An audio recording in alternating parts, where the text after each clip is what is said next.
don't control the narrative of your career brand, somebody else is going to create your career brand for you. And what I mean by this is suddenly everybody's like, hey, Jessica, you've been doing this project. Do you want to do more of it? Do you want to do more of that? And because you can't say no, or because you just do it because you're told to do it, that becomes your career brand. But is this really something that you want to be known for? And that's why you have to be crystal clear. Welcome to Leadership, the podcast where leadership meets real-world insights. In each episode, you can eavesdrop on exclusive conversations with top thought leaders, best-selling authors, and experts in leadership, communication, relationships, culture, and everything else that shapes your effectiveness in the workplace and in your personal life. Leadership is here for you. Now, here's our host, himself a seasoned coach and best-selling author, Dr. Roger Dean Duncan. Hello, everyone. Thanks for joining us. My guest for this episode of Leadership is Jessica Chen. Jessica grew up in a quiet culture household where deference, humility, harmony, and single-minded hard work were both expected and praised. Worthy as those traits are, they seemed incompatible with much of what she found in the loud culture of today's workplace. The result was that early in her career, she felt underappreciated, passed over for opportunities and promotions. She felt stuck. Today, with background as an Emmy Award-winning TV journalist, she speaks at Fortune 50 companies and conducts LinkedIn courses that have been watched by millions of people. She's also CEO of Soulcast Media, a global business communication training agency. In her book, Smart Not Loud, How to Get Noticed at Work for All the Right Reasons, Jessica offers great advice on how to excel in the workplace without being loud, aggressive, or boastful. Jessica, welcome to Leadership. Well, Roger, thank you so much for having me. I am delighted to be here. Please tell us about your Asian upbringing and how it shaped some of your early assumptions about communication in the modern workplace. Great question. So I grew up here in California, which is where I am based, but my parents, they were born and raised in Asia, and they immigrated here to the US. Like many immigrants, they went and came to seek that American dream, to raise their family in a great environment. And so that's where they had my brother and I. Now, growing up, my parents were extremely hardworking. You know, they didn't come from much. It was just dogged hard work. That was the mentality. So the way they raised us, their kids, was to basically abide by the same principles. Put your head down, don't rock the boat. Work hard. Your work should speak for itself. You know, you don't need to be the one going out there talking about yourself, right? And basically just not drawing unnecessary attention. And for them, their hope was that we would study hard, get into a good school, get a good job, but a stable job nonetheless. And that's how you find quote unquote success. And in many ways, I feel like our household, growing up in a pretty conservative, traditional household, which, by the way, goes beyond an Asian household. I think a lot of us who might grow up with strict parents, maybe a more conservative environment, you know, some of this might resonate with you, you know, where you're taught to be more humble, more modest, right? But when I started working, I felt like a lot of the behaviors and traits that needed to help me stand out weren't necessarily things I was taught. For example, you got to speak up and speak up often. Don't be afraid to challenge people. When it comes to engaging with your manager, it's okay to debate with them. You know, I remember growing up in my household, it was always about if somebody's older than you, you got to be deferential to them. You got to just say yes and just, you know, be that good person. Or at least that's what good was, you know, defined by. And I remember I would sit in these meetings. And by the way, I started my career on television. And as you can imagine, it's a very extroverted, aggressive kind of industry. And I would often find myself very stuck, as in like, wow, I see my colleagues, they're not afraid, they're not shy about sharing their thoughts. But for me, I felt a lot of this communications friction.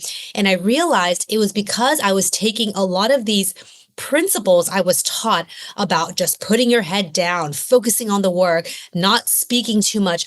I was taking that and trying to apply it into the working world, but it was causing a lot of friction. So that's what started this journey of finding that balance that we could talk about today. Well, if you would tell us about the reality check you experienced in that first team meeting that you had as a TV journalist. Oh my gosh, this story is one of the most, how should I say this? It's very vulnerable for me to share this story because it kind of like, if I still feel it to this day, but I think it's important for me to talk about this because it's what set me on this path to realizing, gosh, I got to change the way I show up in the workplace. So, my first job was at the NBC station in Reno, Nevada. And the way a newsroom typically works is reporters and producers, we all come together in a morning editorial meeting. And that's basically where we talk about what's going to be on the news that day. And my manager walks in one morning and he goes, "Hey, everyone, the U.S. Air Force Thunderbirds, they're coming into town in about 2 weeks and they're going to let one reporter fly with them. Who wants to do it?" Now, I don't know about you, Roger. I thought this was a very cool experience. So I mustered up the courage. I raised my hand and I was like, "Hey, I would love to do it." My manager turns to me. He goes, "No problem. We'll get you a media pass." I was thrilled. Like, imagine like once in a lifetime opportunity, you get to fly with them. And by the way, for those who don't know who they are, they're an air demonstration squadron. They put on air shows. It's a great family event. Okay, the day before the air show comes, we're sitting in this meeting and my manager is going through the stories of the day. He says, "Okay, Thunderbirds, that's happening tomorrow. Um, Belle, you're going to be doing the story." You know that feeling of when you're really looking forward to something, you're really excited about something. It felt like my heart just fell to the pit of my stomach and I was like, "Whoa, like what happened here?" And I wasn't sure what happened. My manager just kind of went on with the meeting like nothing happened. And so it bothered me. And I was like, gosh, I have to ask my manager what happened here. So after the meeting, I walked up to him and I was like, "Hey, just curious, why is Belle doing the story?" I mentioned that I was interested in it, right? I asked like very nicely. And I will never forget what he said. He goes, "Oh my goodness, Jessica, I'm so sorry. I completely forgot you mentioned you wanted to do it. It was just that Belle, she kept talking about it and she was top of mind." I will never forget those words, top of mind. Now, Right. I don't think my manager was being malicious. I don't think he was doing it on purpose. I think, like many managers, the moment it came to write down who's going to get this media pass, it was like, "Oh, who's talking to me about it? Oh, Belle." Now, my colleague Belle, very great, very friendly, very extroverted. And I believe during those 2 weeks, she was not afraid about mentioning it, reminding my manager, talking about it. I did not do that because I assumed he would remember. I assumed I would be bothering him if I talked about it, right? I had all these assumptions in my head, but as a result, I was not top of mind. So unfortunately, I did not get to do the story, and it was quite disappointing. But that phrase, top of mind, made me think, how did I need to go about showing up at work? Because all these assumptions, I needed to switch it. Well, that was a good learning experience then. Now, for people who tend to behave with what you call quiet traits, you recommend what you call cultural reframes. Please tell us about those. Yes. So I talked about earlier how when I started working, I felt this communications friction where I was taking a lot of my quiet culture traits and bringing it into the workplace and thinking that was the only way for me to show up. But in fact, I was looking a lot at my loud culture colleagues and it just felt like I didn't know how to find my authentic voice. So I realized the answer isn't about if you're quiet to be loud or loud to be quiet, because that wouldn't feel authentic, right? So I realized a lot of it is rethinking and reframing. So the cultural balance I talked about in the book, goes into 4 categories, and I'll just go through them really quickly. So the first category is thinking about how do you engage with people? How do you communicate? In a quiet culture, you tend to just listen more than speak. In a loud culture, you tend to speak a lot, but maybe you're not listening as much. So how do you find the balance? The balance is when you do speak, you think about your audience and what is it that they care about. So you can see the reframe isn't about should you speak or shouldn't you speak? It's when you speak, how can you speak in a way that your message is going to resonate? It's a completely different focus, and that can help you make, how should I say, this can help you speak in a way where it feels confident because you know you're tailoring it to your audience. So that's the first one. The second one is how you think about work. So in a quiet culture, it's just this head down mentality of just do your work and do it quietly. In a loud culture, people love socializing, they love networking, they love just that's all of that, right? But how do you find that balance? So I talk about the reframe should be maximizing the work that you do. What does that mean? This means you got to do hard work, but don't just do the work that you're assigned to do. Think about what work also interests you that you can pitch, that you can ask for, so that when you're done with the work that you're assigned, you can basically cash in. And that's kind of what I call it. Thinking about it as a credibility jar. You have all these coins because you're doing good work. At some point, you got to cash it in for asking for something that you want. So thinking about, I finished this project, but I'm really interested in maybe getting on that project or pitching this idea. Thinking about, okay, having that conversation with your manager and saying, hey, I'm interested in doing that. I think that's a very smart way of approaching work, not just doing the work and doing the work with your head down. The other one is thinking about how do you handle wins? So when you're doing good work and you do it well, in a quiet culture, you don't really talk about it. You just kind of keep it to yourself. You're humble, you're modest, right? In a loud culture, it's about letting people know. But for many of us in a quiet culture, that's not natural to talk about ourselves. So the way I reframe it is when you talk about the work, talk about the impact and value of the work. How did it help other people? You finished this project. What was the impact? It helped streamline this. It improved efficiency. It improved productivity, right? I want you to think about what's the value of your work and communicating it as like a full circle. I finished this project. I'm so happy. And look at how it helped us or this group of people. Complete your message. And then finally, the last one is conflict. How do you handle conflict? Now, most of us don't like conflict. In a quiet culture, we generally try to avoid it to maintain this harmonious environment. In a loud culture, it's kind of like it's expected, right? There's nothing to be afraid of when there's conflict. So the way I think about conflict is when there is conflict, you actually got to be very proactive in the sense where you can't hide behind the work. You got to think about, wait a second, what happened here? Who needs to know? How can I tell them, some of the ideas and solutions that I have in solving this problem? Because when we think about credibility, it's important that you are showing you are solution based, not just kind of like dumping all these problems on people. So the 4 reframes I feel are a very smart and strategic way of thinking about work that's neither quiet or loud. It's about a new way of showing up in the workplace. And they can become very natural as you practice them. Exactly. So what do you see as the steps to building a career brand without coming across as an arrogant self-promoter?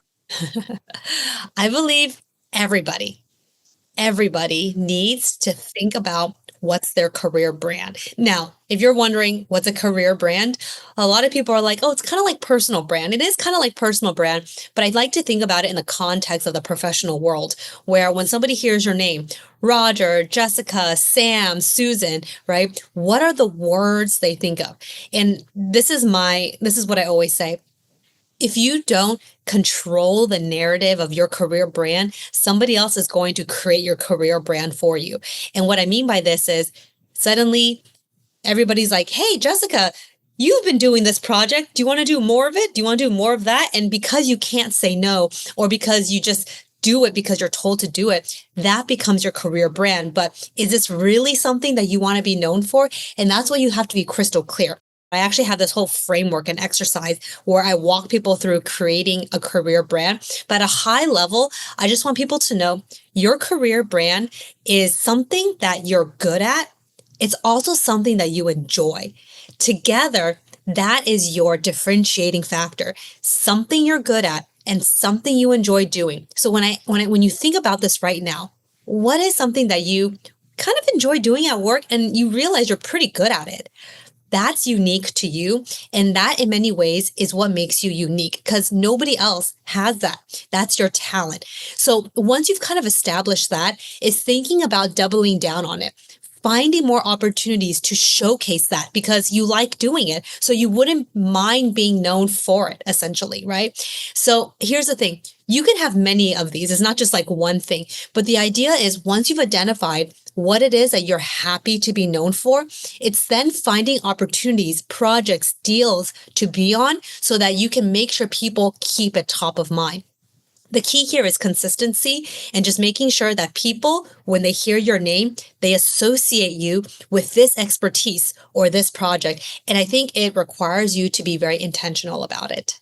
Yes, I can see that. Hey there, Leadership listeners. We have something special for you. As a thank you for tuning in, we're offering you a free copy of Roger Dean Duncan's award-winning best-selling book, Change Friendly Leadership.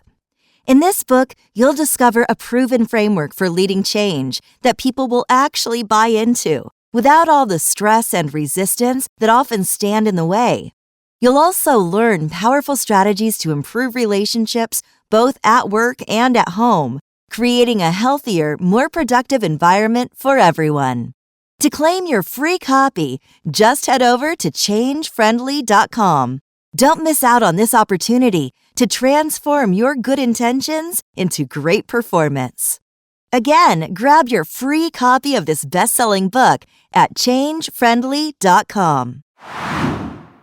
In a loud culture environment, how can people most effectively advocate for themselves in seeking growth opportunities?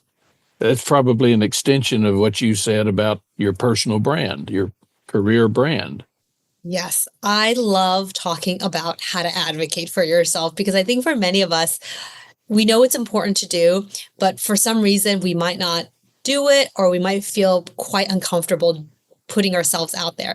And I remember early on, I had a mentor who was like, Jessica, you just got to advocate for yourself. And I remember thinking, I get what that means conceptually, but it's like, how do I actually do it? So in one of the chapters in the book, it's called advocating for yourself. And I actually break down what it means to advocate for yourself and how to do it. And I feel like this framework makes it very tangible. And I'll share what it is. So advocating for yourself, I think of it in four ways. And I basically put it into a framework called ACT. ACCT. You got to act at work to advocate for yourself. And it's a very think about it as embodying act at work. So the first A is asking. Advocating for yourself means asking for what you want. You cannot assume other people are going to know about it. You cannot assume people are just going to give it to you. Advocating for yourself means asking for it, whatever that is, more money, a new position, getting on a new deal or project. You got to ask to be on it. You can't assume your manager knows. The second one is a C, and that means circle back. Oftentimes, I feel many of us are uncomfortable circling back because we don't want to bother people. We don't want to come across as pushy. But circling back is oftentimes how you can eventually get to that yes. But how do you do it without coming across as pushy? Well, think about it as when you circle back with somebody, don't just say, hey, circling back here, ... right? Say, I'm circling back here. And since our last conversation, I found this new research to back up this project proposal. Or since our talk, I had another conversation with this person and we both agreed on it's a good idea, right? The key is offering something new when you're circling back makes it very fresh and timely. But circling back is important. That's the second one. The third one is C as well, and that's celebrate. I believe advocating for yourself means you got to get good at celebrating the things you are doing. Celebrating your work, celebrating your accomplishments, and letting people know about it. But do it in a way, and like I kind of hinted at this, do it in a way where you talk about your work, but it's not just about, I finished this or I'm happy about this. It's, I finished this and look at the value it brought to you, the team, the organization. Completing your message, because that's how you can highlight yourself. And the last one is T, turn down requests. How do you say no? I believe saying no is part of advocating for yourself because when you say yes to too many things, you become the yes person or you take time away from doing things you actually want. Now, for many people, it's like, I can't say no, right? Like my manager is giving me this project. I just got to do it, right? So, yes, if your manager says you got to do this project or there's a fire you got to put out, you do the thing, you do it well. But after it's done, then maybe schedule a one-on-one meeting with your manager and say, hey, I'm glad we were able to work on this project. I'm glad it's finished. But moving forward, I've been really interested in focusing my time on this or that, right? Because when you can engage in that kind of conversation after the fact, it's you subtly saying no, but you're also letting them know that, hey, I have other things I can add value in. So thinking about ACT, ACCT, is a great way to advocate for yourself. I'm sure that this approach would be very attractive to a good manager because, as you've said several times, you're adding value, you're providing context for what you're doing and what you can do. And any good manager should appreciate that. So I can certainly see the value of that. Now, Jessica, I've heard you talk about living in what you call a world of dualities. Tell us what you mean by that and what you've learned. Gosh, so the world of dualities goes back to the quiet culture and loud culture and feeling like you're constantly in this feeling like you're in this like world of paradox of like, wait, is it like this way? Is it like that way? And not quite sure what is the right way.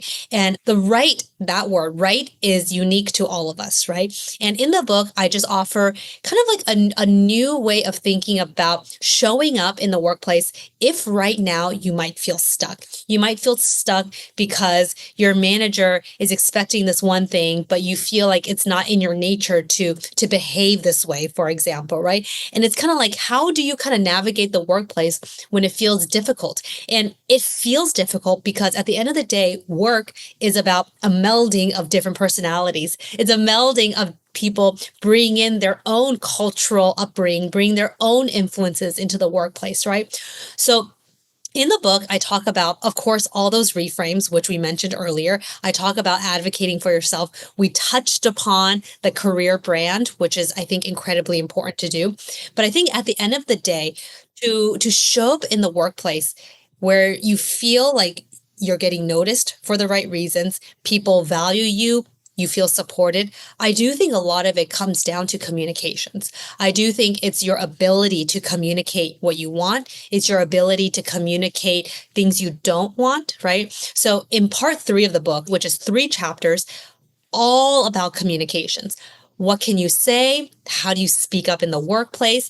But not just that, it's like your tone of voice and your body language and the beauty of communication skills. And I think, Roger, you would agree, it's a skill. So it's something that you can improve. Communications isn't just presentation skills, it's also interpersonal communications. And I think oftentimes we don't think about it. We just kind of show up in the workplace and then we feel like there's a lot of misunderstanding, miscommunications. It's a skill and it's something that we can learn to find that balance in the workplace. Yes. And speaking of communication, you say that stories are the most powerful, or at least are among the most powerful ways to build relatability.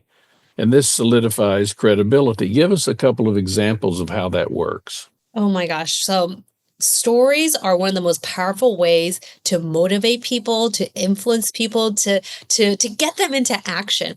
And the reason why is because as humans, right? We like to think that we are thinking all about logic, data, research, but it's really both. The other side of it are the emotional aspects of thinking, right? And that's really what drives a lot of our decision making. It doesn't mean that we're not thinking logically, but a lot of it is emotion based too. And the best way to evoke emotion out of people is through stories. And stories are great because it brings down what can be a very high level concept or a very technical concept, and it brings it back down to earth because stories are relatable. People love characters. People love a good narrative. People love stories with a little bit of conflict or stories where, there's a happy ending or a lesson, right? And I think as a manager, for any of our managers who are listening right now, when you're thinking about motivating your team or getting people to get on board with an idea, it's not just directing or commanding them to do this, do that, right? A lot of it is you can motivate them by sharing a story of maybe another project that the team once did before and look at the outcome, but it was also hard in the middle, right? It's thinking about how can you weave in all these emotions that come from a story to get people to see and understand what it is you're trying to say. Yes, I've heard of good sales managers who will take salespeople out to visit with customers after they have used the product. And then they see firsthand the stories of people benefiting from what they bought. That goes back to just what you said. The power of stories is amazing. Now, Jessica, you recommend what you call a 4A sequence for helping people communicate with impact. Tell us about it. The 4A sequence is one of my favorite communication tips. And this tip, the 4A sequence, is especially useful for people who tend to second guess themselves when in a meeting, second guess themselves of whether they should speak up in a meeting and how to speak up in a meeting. And I think it's especially for those who are perhaps perfectionists, perhaps people who have very high expectations of themselves where they only want to say something if they know it's of value, right? But one of the things I always say is what's valuable is actually a very subjective thing. You might think it's common knowledge. So you're like, oh, I don't need to say it. Other people must know it. But actually, what's common knowledge to you might be brilliant to somebody else. And what's valuable doesn't even necessarily have to be a new idea, a new thing. What's valuable can be you asking a question, reiterating a point, rephrasing what somebody just said, validating. That's all valuable. It's not just, it has to be the best idea. Okay. So the 4A sequence then is a way of chiming into meetings without feeling like it's awkward or that you're talking over people, because sometimes it can feel that way, especially on virtual meetings, right? Sure. So the 4A sequence stands for 4 A's. And I'll go through the 4 A's. By the way, you can tell I love frameworks. Yes, you do. So the first A is active listening. So active listening basically means when you're in a meeting, you are actively listening for the moment you're going to chime in. The opposite of active listening is passive listening. And passive listening means you get on a call and you're just kind of like sitting there, you're passively listening, but you're not really thinking about when or how to speak. Active listening gets you into this mindset of I'm listening to what everyone's saying and I'm going to find that moment, that split-second moment to share my thoughts. Once you've identified that, it goes into the second A, and that's acknowledging. Acknowledging is a very smooth way of inserting yourself into a conversation without being pushy or butting in. Acknowledging can be you saying, Roger, that was a really good point. Or David, what you just said reminded me of, right? You're acknowledging what the other person said. Acknowledging is not agreeing. It's just letting the other person know you heard them. And then it goes into the third one, anchor. Anchoring means repeating one or two things that person just said. You repeat it as a way to connect your thoughts to theirs. So, Roger, you mentioned that podcast that you listened to. It made me think of this other one that I listened to last week. You said the word podcast. I said the word podcast. That's anchoring. And then finally, A for answering. Answering means now you give the pointed statement, whatever it is that you want to say, you answer by sharing what it is that you want everyone to know.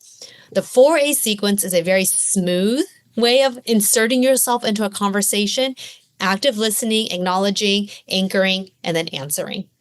Jessica, I think it would be interesting to be a fly on the wall and watch you in meetings. I have a feeling that you practice what you preach. You're welcome to join, Roger.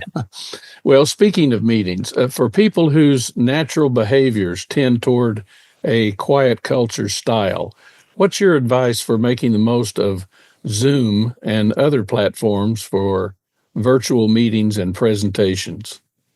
I think many of us are still living in kind of like a virtual world, hybrid world where we might be in the office, but from time to time, because clients, customers, they're perhaps in a different location, we still find ourselves jumping on video calls. And I think it's still very important.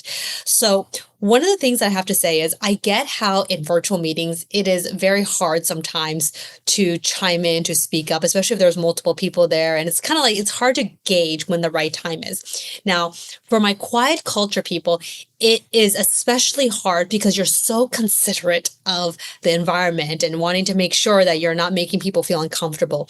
But I always say, if you're in a meeting, especially a virtual meeting, make sure you say at least one thing in that meeting. And if you don't want to say one thing, at least use maybe the chat function or whatever. The reason why this is so important is because when you're in this meeting, you want people to see your name, hear your voice, so they know that you're there. You're there. So it's not just about passively letting the meeting go by. Part of, I believe, succeeding in the workplace is knowing that people see you and hear you. That's how you can really keep yourself top of mind. You know, you don't even have to say the most brilliant thing. Oftentimes, it's just showing that you're participating, showing that you're engaged is half the battle. It really, really is. And I believe that is how you can get noticed at work as being seen as a person who cares, who, again, is engaged and participating. So for those of you who struggle with this, I say try to speak up earlier in a meeting rather than later.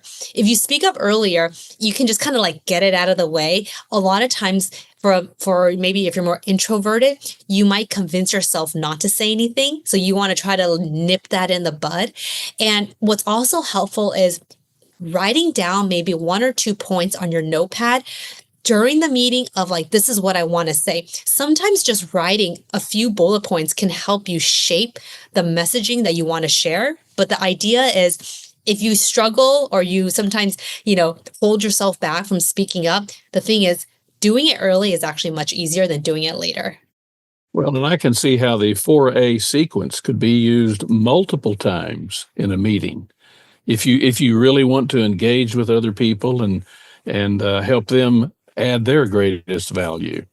Exactly. The 4A sequence can be used in an in-person meeting. It can be used in a virtual meeting. It's a you can use it all the time type of tip. Yes. Well, thank you so much, Jessica. You have provided some excellent tips on how to get noticed in the workplace for all the right reasons. To learn more about Jessica and her work, check out her profile on LinkedIn. That's Jessica Chen, Chen. And to grab a free copy of my book, Change Friendly Leadership, go to changefriendly.com. That's changefriendly.com.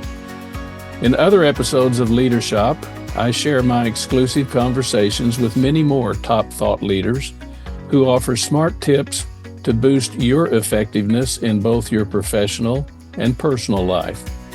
My guests include superstars like Stephen M.R. Covey, Doug Conant, Dory Clark, Marshall Goldsmith, Heather Younger, Bill George, Liz Wiseman, Guy Kawasaki, and many others who have insightful things to say that you can put to good use immediately. Be sure to subscribe to our podcast so you can stay informed on what's coming your way. Trust me, you don't want to miss any of our episodes. Thanks again for joining us. Until next time, stay safe, be happy, and spread good cheer wherever you go. For the Leadership Podcast, I'm Roger Dean Duncan.